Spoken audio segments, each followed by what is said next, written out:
There is a Zulu proverb that says, "When a home is burnt down, the rebuilt home is more beautiful." Hey, my name is Sarah V, and this is the She is Africa podcast, where I talk with inspirational African female creatives about culture, vision, and everything in between. In today's episode, I'm talking to Nadia Kashouh, also known as NadKash. At 32 years young, she's still trying to figure it out. At one point in her life, she stopped trying to fit in and started to fit out. Fitness was her escape and the outlet she used to channel her energy into finding and building herself. It was through faith that she found fitness, and through fitness that she found faith in herself. She came to realize that the biggest muscle she ever built was the mindset shift. She started to focus her energy and service on helping women transform from the inside while sharpening their curves on the outside. It's a different kind of strong. Welcome, Nadia. Thank you so much for having me. I'm so excited. Thank you for being on the show. So my first question, if we can jump right into it, is how did your culture influence you to start transforming women? Awesome.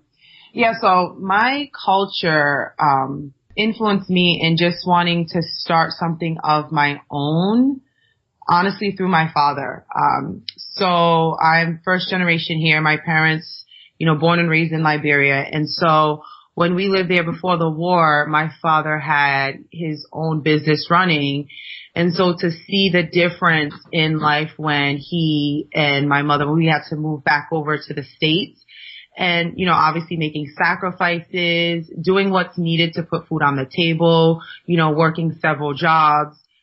I realized early on, without knowing, that I wanted to kind of redirect the truth that was before me. Yep. So I had made a decision, and that's why I say kind of still trying to figure it out. I made that decision to say, hey, I want to do more. I want to be more, so even in school, always got the good grades. I got a partial academic scholarship when I went into college. And so I kind of always did what I was quote unquote supposed to do. And with that, to truly just answer your question, hard work. Hard work that was displayed through my parents, and then respect, making sure that you respect and treat everyone that comes across your path, as you would want to be treated, because you just never know, what they can do or how it can benefit you in the future, or who they know. And so just making sure that, you're very respectful to everyone that you come across. And how does that transfer into the values that you use in your business? Right. So when I am meeting all the champions that I have the privilege of helping them really transform, I think that before I can really tap into that, it's just understanding how that came to fruition for me. Being in such a rough place mentally at one point, a couple years ago, I just truly thought that the only way I could take control back of my life was let's focus on something I had control over, and that was fitness, right? And so really pouring that energy there, and that's why I really say we have the power. It's a mindset. So I just focused in on that, and I realized the progress that I was able to make with determination, direction, and discipline. And then I said, well, if I'm able to do this, right, with this area in my life, then let's do it with other areas as well. And so as I was so open with my message, Sarah, and so open with my mess in hopes that it was someone else's message, I just always looked at them and treat them as I was, scared, not knowing, lack of confidence, how can I ever, right? No belief within myself. And so I really love on my client, love on the woman that I'm helping, really encourage and just like I said, respect and treat them as if they were my own sister, were they my own mother, because there's so much power in our words and there's so much power in our smile. Yeah. And so I used to use those more often, just to help to make a difference in somebody's life and encourage them. I like that the fact that you said you love on your champions, especially using the word champions. I like that. So with doing fitness, I know there's a lot of sacrifices that need to be made in order to make that mindset shift. What sacrifices did you have to make in order to shift your mindset? It's funny that you say that, and I normally post about it. I try to be pretty transparent about my yesterday, about my present, and, you know, where I'm going. And so before I really took a hold of my health, growing up, I was an athlete. I played basketball since the third grade all the way through college. I picked up lacrosse in college. In my early 20s, you know, the partying scene was happening a little more too often. And so I always say, you know, I went from someone that was able to down 10 shots of Patron. Yeah, I didn't stutter on that one, down 10 shots of Patron, to someone who switched that for a protein shake, right? And so instead of having 3 a.m. nights where I'm partying, it was now 3 a.m. mornings where I'm making that sacrifice, waking up to ensure that I'm having my me time. Because when I started, and that's why I always say I went from excuses to executing. When I started, it was 9 to 5, and then it was going straight to bartending. So there wasn't much me time, and there wasn't much time, but I had time. And even if it was just 20 minutes, I was so disgusted by my reality and where I was. And so I said to myself, if I feel this way at 29, I can only imagine at 35 and 40. I don't even have children yet. And so I knew that I owed it to myself and those around me to be the best me every single day. And it needed to start somewhere. And for me, fitness just made sense because, again, like I said, that was the only thing that I felt that I had control over, while still trying to get my finances in order and figure out how I wanted to get out of a 9 to 5 that I hated and, you know, stop the bartending. I just knew that, okay, making the healthier choice and getting active, I can do that. And then the more and more I did it, I realized that, hey, I love the way I feel. And, you know, I didn't really want, you know, the kind of the negative or bad habits that were pinning me down before. And as I started to build myself up from the outside, it just really, translated on the inside as well. You know, the confidence came up because you see yourself, you struggle to do a push-up, or you're struggling to do, not even weights on a machine, just the machine itself. And then, you know, after a couple weeks, you're adding on a couple plates, or you're doing push-ups, and you're like, wow, you know, and so it just encourages you to really make gains in other areas of life as well. So I know you talked about being transparent. Yeah. How did your culture come into play, or traditions maybe, with you being transparent with yourself? From a very early age, I was always the one that was very open. Yep. You know, open about her emotions, open about her feelings, open about my opinion. And so it was accepted within the household. What I will say is, go to school, get your books, get your degree, go to school, you know, become that nurse, become that pharmacist, become that lawyer, become that doctor. And so taking the entrepreneurial route, that's more so where it was kind of like, you know, you might want to have a plan B. And I would always say, you know, having a plan B means that my plan A is going to fail. And that's not an option. Yep. You know, for me, my mindset went from optional, like, okay, maybe Nadia, you can do this, to non-negotiable. And once you're in that or functioning in that atmosphere, you make it happen. And so now culturally, the hard work that was instilled in me from a very young age, just went into overdrive, girlfriend. You know, when I lost my drive, instead of being a victim, I became a victor. Okay, how can we make this work? Well, girlfriend, you got to Uber. You got to figure it out, you know, because bills still got to get paid and the food still has to get in your mouth. And so you just have faith, you know, that it's going to be all right, and it's going to push through, and it's going to work out. And that's, now that I'm speaking, that's another thing that, you know, really transcended into my career was faith. That's something that we were definitely brought up on as well. And so just believing that it can be done regardless of what the current circumstances may say. Can you speak a little bit about your father being an entrepreneur? Did he support your venture to become an entrepreneur as well? So my father, he was into, they would always say, like, building blocks, if you will, in my in the dialect, but more so construction. I mean, my father is the type of person that I feel like he's a superhero. You know, there's nothing that he can't do.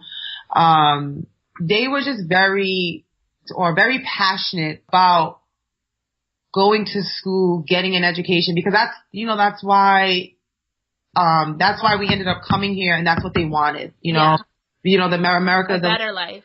Exactly. And so, at first, not that it was ever discouraging. No, not at all, but it was always, you kind of need a plan B. I don't know, Nadia. I don't know. But then, after a while, when they saw it working and, the bills were getting paid and, I was happier and, just the progression, they definitely 100% supported, more so. Looking back, can you tell one thing that, you wish you understood about, maybe working with women, who are trying to transform from the inside out? One thing that you wish you knew before you started. I believe, Sarah, that I'm constantly learning, and I don't ever think that I'm going to get to a point where I know it all. Yep. And if that's the case, then I might as well just throw in the towel because, I believe that we should always be learning. One thing that I wish I knew upon starting, or one thing that I wish I could have, is just like the key to unlock every woman's shiro. I think, we're so powerful once we grab hold of our self-confidence and inner belief, but we're also, we also handicap ourselves when we don't, when we lack that belief. And there's so many, including myself, when I first started, and even sometimes at this point where we just think that we're inadequate and less than. So, I'm not sure if it's directly answering your question, but I wish that I had the key, because every person's different, right? Every woman is different, special, unique, and beautiful in her own right. Yeah. And I wish I had that special key for them, to kind of just turn that switch on immediately and instantly to say, hey, you can do this. What is your passion? What is it that you want to pursue? Mm-hmm. Let's help you doing that. And while you do that, let's definitely make sure that you're right and put together on the outside as well, because abundance is not just about, prosperity from a financial standpoint. It's really about having that balance and that overflow in every aspect of life. And so, just helping women able to do that, starting with fitness. I think that's a really good answer. Yeah. And we would truly be like, who run the world? Definitely. If you had one award on your mantle, what would it be and why? One award for myself? Yeah. If I had one award, I was speaking with one of my clients the other day when she was in, and she said that, I was an atmosphere changer, and so if I had an award, that's what I would say. Because I definitely believe in the shift. There's always a shift, whether we shift our body, shift our mind, shift our energy. And I'm always challenging myself as well as others when I hear words that are kind of like cursing themselves or speaking negativity over their lives. I always say, well, let's shift that. It's not that you can't do a push-up, it's you're working towards doing one. There's always a difference in the way we word it because, subconsciously it picks up, right? If I'm continuously telling myself, hey, there's no way I can get on this podcast and rock it with Sarah. I'm inadequate. No way. Absolutely not. Well, guess what? My mind ends up picking that up subconsciously, and now it sends signals for me to act that out. And so now what I was saying becomes true. And so that's definitely what the award would be, because I like to challenge people to always live in the positives. If you had one tip for someone who wanted to also start a fitness business or start working with women to empower women through fitness, what would it be? Get around like-minded people, 100,000%. What's interesting is before coming on this, a thought came to mind. I was like, I hope I get a chance to share this, and here's a perfect opportunity. So prior to going into business for myself and creating my brand, my circle was, including myself, right? So I'm definitely not taking myself out of there, but it was people that, kind of maybe wish that they were, doing something, but made up all the excuses not to. And so I was attracted to a particular woman, right? And so I reached up there, I don't think that we're inferior or less than if we reach up and ask for help. And so that's what I did. And once I then reached up, so now I'm no longer, the smartest person in the room, or, I'm no longer around excuses. I'm now with individuals that are executing. And I never realized, Sarah, that there is no difference. They still have the same struggles. They still have the same insecurities. Things come up, but they fail forward, and they make it happen, and they speak life. They speak positivity, and, and they believe, and that becomes contagious. You are the 5 people that you hang around with the most. So you might want to just kind of take a look at that and say, hey, well, maybe I need to switch this out, or switch this up. But yeah, my advice would say to, get around like-minded people. Success leaves tips. Success leaves clues. So, study success. And by getting around those successful people that you inspire or aspire to be like, it'll get attracted out of you. That was really good. I love the way you articulated that. Thank you. Awesome. All right. So that concludes the first half, and we're going to move on to the second half, which is the game. The first one that we're going to do is the word association. All right. So first word, sacrifice. My mom. Faith. God. Work. Hard. Change. Necessary. Strength. Within. Africa. Beautiful. Good. And the next one is this or that, home or gym workouts. 100% gym. And what's your favorite equipment? The freestanding squat rack. Okay, cool. Protein or salad? Protein. Marathon or sprint? Sprint. Plan or build? Build. TV or music? Music. Okay, so next one is walking or running? Walking. And then earbuds or headsets? Earbuds. AM or PM workouts? AM, 100%. Cardio or weights? Weight. Okay, cool. All right, so last question. Can you name an African female creative that you follow on social media? And using She is Africa as a template, describe her using one word. Yes. I follow Sterling Clinton Spellman at Sterling Speaks on Instagram. She is unapologetic. Awesome. Okay, so how can everyone reach you? Everyone can reach me and find more about me on my Instagram at NadKash. So that's NAD as in David, KASH at NadKash. And I then have a link right in my bio, my link tree, and then it breaks down into all the different ways to get in contact with me. I'm very fast, with responses and everything like that. So that would be the best way to go ahead and contact me. And then you'll have access to, my online platform, because I do personal training locally, in Rhode Island where I'm from.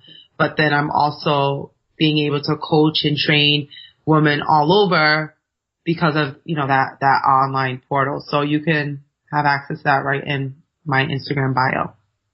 Great. Thank you so much for being on the podcast. I really appreciate it. Thank you so much. I had so much fun, so excited, and you're amazing. So I appreciate the opportunity 100%. Thanks for listening to this week's episode of the She is Africa podcast. If you love this episode, then tell us. We're on Instagram, Facebook, and Twitter at She is Africa. See you next week.